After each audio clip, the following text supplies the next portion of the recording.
In 1764, workers digging limestone in a chalk quarry beneath the Dutch city of Maastricht pulled a skull out of the rock that nobody could identify. It was enormous.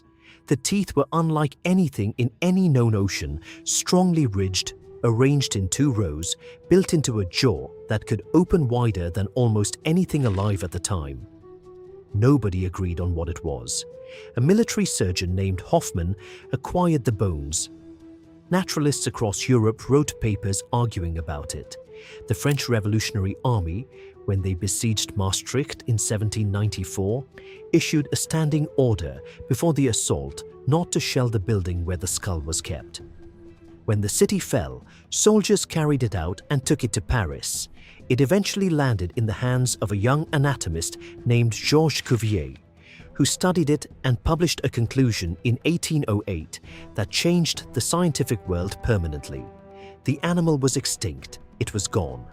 The world's first widely accepted scientific proof that species could vanish entirely from the Earth came from this skull, pulled from a chalk mine in the Netherlands and named for the river that ran beside it.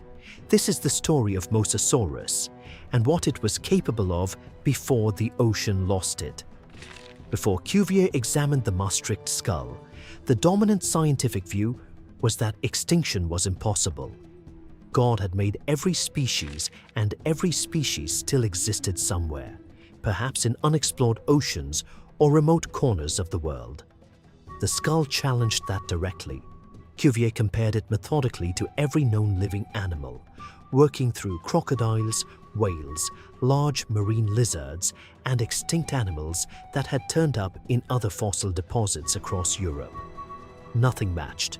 He concluded that what the quarry workers had found was a giant marine lizard, closely related to monitor lizards, and that it was dead in a way that meant permanently dead. No species this large, with teeth this distinctive, could be living anywhere on Earth without someone having found one. The conclusion was simple and significant. Something that had once been real was now entirely absent from the world. The animal received its formal scientific name in 1822 from the English geologist William Daniel Conybeare. Mosasaurus from Mosa, the Latin name for the Meuse River that runs through Maastricht, and saurus, the Greek word for lizard. The Meuse lizard. It was a modest name for something that had been one of the most dangerous animals in the history of the ocean. Mosasaurus was not a dinosaur, and that distinction matters because it tells you a great deal about what the animal was and how it functioned.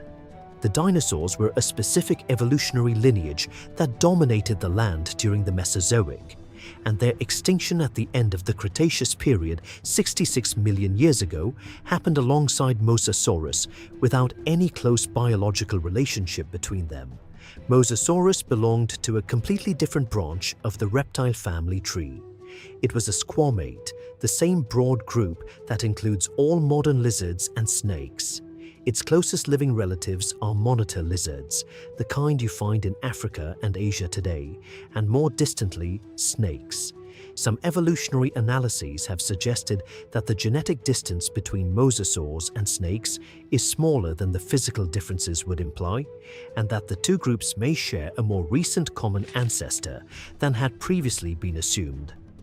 What that means practically is that Mosasaurus was less like a creature from a different world and more like a very large, highly specialized monitor lizard that had spent millions of years evolving every feature it needed for a fully aquatic life.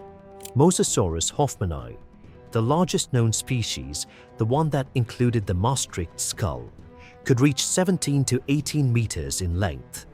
To give that a reference point, a large school bus runs about 12 meters. Some estimates based on fragmentary jaw material push the upper size range higher still, though complete skeletal remains are rare enough that a definitive maximum is hard to establish. The limbs had been transformed over millions of years of evolution into paddles. The front flippers were somewhat larger than the rear ones and functioned primarily for steering and maneuvering rather than propulsion. The tail provided the driving force. Fossil evidence from exceptionally preserved specimens shows a tail fin with a distinct downward curving lobe, similar in broad outline to a shark's. Tail though working through different mechanics, generating powerful lateral sweeps that moved a very large body through the water with considerable force. Skin impressions preserved in a small number of exceptional fossil specimens show small overlapping scales across most of the body, consistent with what you would expect for a large lizard adapted to open water life. The jaw is where the anatomy becomes genuinely striking. Mosasaurus had a double-hinged jaw with an articulation point not just at the back of the skull where the lower jaw connects, but also at a joint within the lower jaw itself. This is the same basic mechanism that allows a modern snake to swallow prey far wider than its own head. In Mosasaurus, this anatomy allowed the mouth to open with extreme width and gave the throat a flexible gateway capable of processing prey that a more rigidly jawed animal could never have managed. The teeth were arranged in two functional rows. The outer marginal teeth, running along the upper and lower jaws, were the primary gripping teeth, laterally compressed, curved, with ridged cutting edges built for penetrating and holding. Behind those, on the roof of the mouth, a second row of pterygoid teeth sat positioned to grip prey and resist any backward movement. The system functioned like a ratchet. Once something entered the jaws, every forward movement toward the throat engaged the pterygoid teeth and made escape backward essentially impossible. A fish that entered the jaws of Mosasaurus had entered a one-way system. The fossil record confirms what the anatomy implies.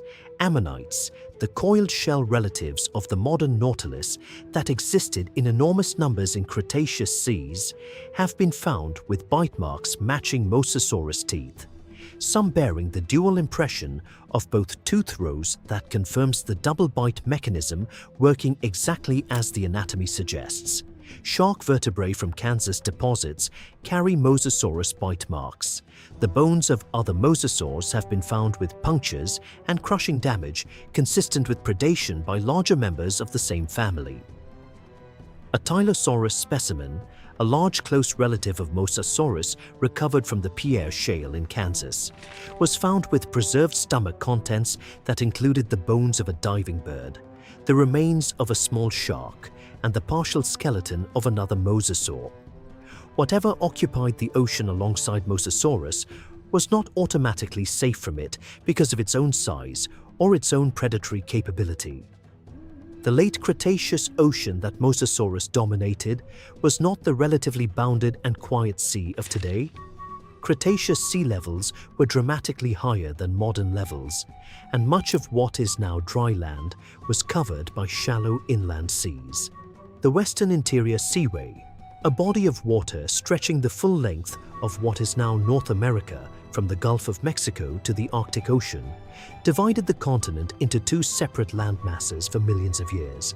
That shallow, warm, productive sea was full of life in the kind of density that modern oceans rarely produce.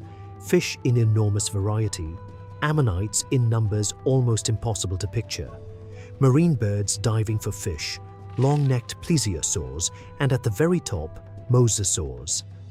Mosasaurus and its relatives had not always held that position. The early and middle Cretaceous ocean was dominated by ichthyosaurs and plesiosaurs. The ichthyosaurs disappeared approximately 90 million years ago, well before the end of the Cretaceous, for reasons that remain incompletely understood. That disappearance opened the apex predator role in open water, and mosasaurs filled it with remarkable evolutionary speed. The diversification of mosasaurs in the late Cretaceous produced animals adapted for different prey and different environments within a relatively short geological period. And by the final few million years of the Cretaceous, they were globally distributed, found in fossil deposits on every continent including Antarctica. They had effectively replaced or displaced every other large marine predator in those waters. The sharks of the late Cretaceous were present but were not yet the dominant apex predators they would become in later geological periods. The plesiosaurs coexisted with mosasaurs but shared those waters with animals significantly larger and more powerfully built. Mosasaurus sat at the top of that entire system, with no equivalent competitor at the same size range and no natural predator that we have yet found evidence for. Research published in 2012 on exceptionally preserved specimens from Kansas found small mosasaur skeletal elements in open ocean sediment, suggesting that birth happened at sea rather than in coastal shallows or on land, the way modern oceanic sharks give birth.